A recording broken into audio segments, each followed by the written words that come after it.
Hello friends, welcome to Indian study पर आपका स्वागत है। दोस्तों, आज की इस वीडियो में हम आप लोगों के लिए UP triple S C PET और यूपीएसआई के लिए हिंदी का टेस्ट लेकर के आए हैं, जो कि आपके आने वाले एग्जाम्स के लिए बहुत ही ज़्यादा इंपॉर्टेंट है। दोस्तों, वीडियो को एंड तक जरूर देखिएगा, क्योंकि लास्ट में मैं आपसे क्वेश्चन भी पूछूंगा और उसका आंसर आपको कमेंट बॉक्स में बताना होगा। साथ ही साथ इस वीडियो की पीडीएफ डिस्क्रिप्शन में टेलीग्राम चैनल का लिंक दिया हुआ है, वहां से आप प्राप्त कर सकते हैं। तो पहला क्वेश्चन आपके सामने, ज्योतिर्मय का विलोम शब्द क्या है? जल्दी बताइए, ज्योतिर्मय का विलोम शब्द क्या है? तो आपका सही आंसर हो जाएगा तमोमय, यानी कि इस क्वेश्चन का दूसरा ऑप्शन बिल्कुल करेक्ट हो जाएगा। जागृति का विलोम शब्द क्या है? जागृति का विलोम शब्द क्या है? तो जागृति का विलोम शब्द हो जाएगा सुसुप्ति, यानी कि इस क्वेश्चन का भी तीसरा ऑप्शन आपका बिल्कुल करेक्ट हो जाएगा। झनकृत का विलोम शब्द क्या है? झनकृत का विलोम शब्द क्या है? तो आपका सही आंसर हो जाएगा निस्तब्ध। झनकृत का विलोम शब्द हो जाएगा निस्तब्ध, यानी कि इस क्वेश्चन का भी चौथा ऑप्शन आपका बिल्कुल करेक्ट है। तृष्णा का विलोम शब्द क्या है? जल्दी बताइए सर, तृष्णा का विलोम शब्द क्या है? तो आपका सही आंसर हो जाएगा वितृष्णा, यानी कि इस क्वेश्चन का दूसरा और पहला ऑप्शन बिल्कुल करेक्ट। अल्प का विलोम शब्द क्या है? जल्दी बताइए, अल्प का विलोम शब्द क्या है? तो अल्प का विलोम शब्द हो जाएगा प्रचुर, तीसरा ऑप्शन बिल्कुल करेक्ट। नेक्स्ट क्वेश्चन आपके सामने देखो, एक सेंटेंस को चार भागों में विभक्त कर दिया गया है, जिस भाग में गलती है वही भाग आपको चुनना है। जल्दी बताइए, आपकी आय का मुख्य स्रोत क्या है? जल्दी बताइए, आपकी आय का मुख्य स्रोत क्या है? इसके किस पार्ट में गलती है? तो इसके दूसरे पार्ट में गलती है, बी पार्ट में। आपकी आय का स्रोत क्या है, ना कि मुख्य। नेक्स्ट क्वेश्चन, प्रेम करना तलवार की नोक पर चलना है, इसके किस पार्ट में गलती है? प्रेम करना तलवार की नोक, तलवार की नोक पर चलना नहीं होता है, तलवार की जो धार होती है उस पर चलना है, यानी कि इस क्वेश्चन का दूसरे पार्ट में गलती है। आपकी सौभाग्यवती कन्या का विवाह कब है? जल्दी बताइए, तो इसके पहले ही पार्ट में गलती है, सौभाग्यवती नहीं आएगा। प्रेमचंद्र ने गोदान की रचना लिखी है, अब बताओ इसके किस पार्ट में गलती है? तीसरे पार्ट में। गोदान की रचना की है या ना कि लिखी है, ठीक है। नेक्स्ट क्वेश्चन, अल्मोड़ा की जलवायु उनके लिए अनुरूप नहीं थी, तो इसके पहले पार्ट में गलती है। वे अपना भावी जीवन यहीं बिताएंगे, जल्दी बताइए इसके किस पार्ट में गलती है? तो इसके भावी जीवन में गलती है, दूसरे पार्ट में गलती है। वाक्यांशों के लिए एक शब्द आपको बताना है। रंगमंच के पर्दे के पीछे के स्थान को हम क्या कहते हैं? तो मंच के पीछे, पर्दे के पीछे के स्थान को हम क्या कहते हैं? नेपथ्य कहते हैं, दूसरा ऑप्शन करेक्ट। भ्रमर का पर्यायवाची निम्नलिखित में से कौन सा नहीं है? जल्दी बताओ, भ्रमर का पर्यायवाची निम्नलिखित में से कौन सा नहीं है? ब्रह्म, ये जो है ये भ्रमर का पर्यायवाची नहीं है, चौथा ऑप्शन करेक्ट।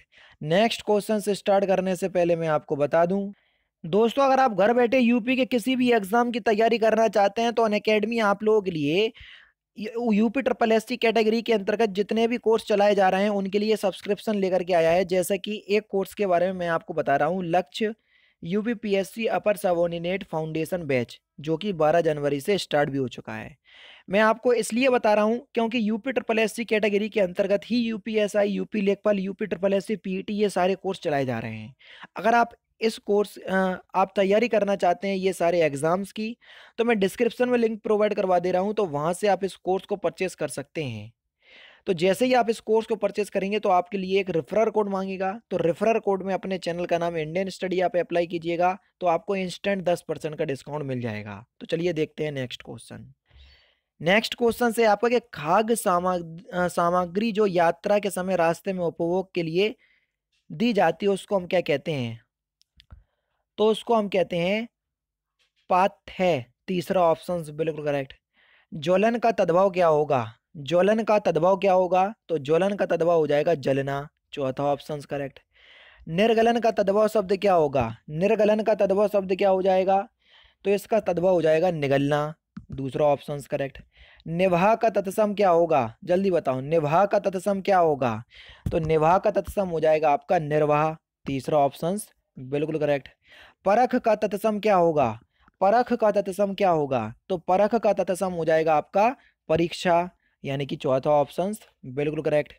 तुलनात्मक विशेषण की दृष्टि से कौन उत्तम अवस्था में नहीं है? जल्दी बताओ। तुलनात्मक विशेषण की दृष्टि से कौन उत्तम अवस्था में नहीं है? तो आपका सही आंसर हो जाएगा शीतलतर, चौथा ऑप्शन बिल्कुल करेक्ट हो जाएगा। निम्नलिखित में से कौन अभिकारी गुणवाचक संज्ञा नहीं है? जल्दी बताओ, निम्नलिखित में से कौन अभिकारी गुणवाचक संज्ञा नहीं है? तो सही आंसर हो जाएगा आपका काला, चौथा ऑप्शन बिल्कुल करेक्ट। सब कुत्ते एक साथ दौड़ रहे हैं, इस वाक्य में कौन सा विशेषण है? जल्दी बताओ।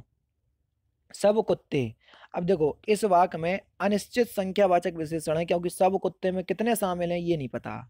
थोड़ा पानी देना, इस वाक्य में थोड़ा कैसा शब्द है? तो आप सभी लोग जानते हैं थोड़ा जो शब्द हो जाएगा वो एक अनिश्चित संख्यावाचक विशेषण या अनिश्चित विशेषण का उदाहरण हो जाएगा, यानी कि इस क्वेश्चन का दूसरा ऑप्शन जो है वो आपका बिल्कुल क्या हो जाएगा? करेक्ट हो जाएगा। नेक्स्ट क्वेश्चन से आपका कि जहां आज तुम हो वहां कल मैं था, इस वाक्य में किस प्रकार का क्रिया विशेषण है? तो इस वाक्य में संयोजक क्रिया विशेषण है, दूसरा ऑप्शन बिल्कुल करेक्ट। नेक्स्ट क्वेश्चन के शुद्ध वाक्य का हमको चयन करना है, कौन सा शुद्ध वाक्य है? जल्दी बताओ। क्वेश्चन नंबर 40 में चार ऑप्शंस आपके सामने, आराम से वीडियो को पॉज करो और सही वाक्य शुद्ध वाक्य बताओ, कौन सा शुद्ध वाक्य है? Question number 24। तीसरा वाक्य जो है वो बिल्कुल शुद्ध है, यही नहीं बल्कि वे वहां से चले भी गए आए। इसमें भी आपको वही काम करना है जो आपने 24 में किया है, इसमें भी आपको शुद्ध वाक्य बताना है। तो जल्दी बताओ कौन सा शुद्ध वाक्य है?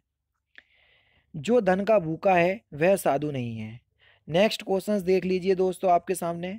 नीचे दिए गए वाक्य जो शब्द वाक्य के संदर्भ में सही नहीं है उसका चयन कीजिए। ठीक है भैया।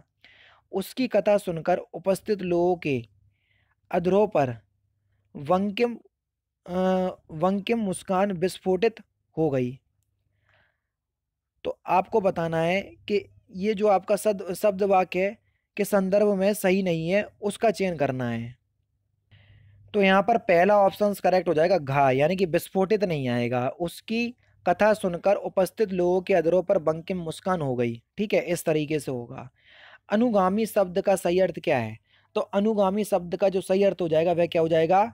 किसी के पीछे पीछे चलने वाले को बोलते हैं हम अनुगामी, चौथा ऑप्शन बिल्कुल करेक्ट। कौन सा विदेशज शब्द नहीं है? जल्दी बताओ। आवारा एक विदेशज शब्द है, उसके बाद आवाज ये भी है, लतपथ बस यही नहीं है, तीसरा ऑप्शन बिल्कुल करेक्ट। निम्नलिखित में से कौन सा पदोन्नति शब्द का संधि विच्छेद नहीं है? निम्नलिखित में से कौन सा पदोन्नति शब्द का संधि विच्छेद नहीं है? तो आपका जो सही आंसर हो जाएगा वह क्या हो जाएगा? ऑप्शन नंबर डी, पद प्लस उन्नति, चौथा ऑप्शन बिल्कुल करेक्ट।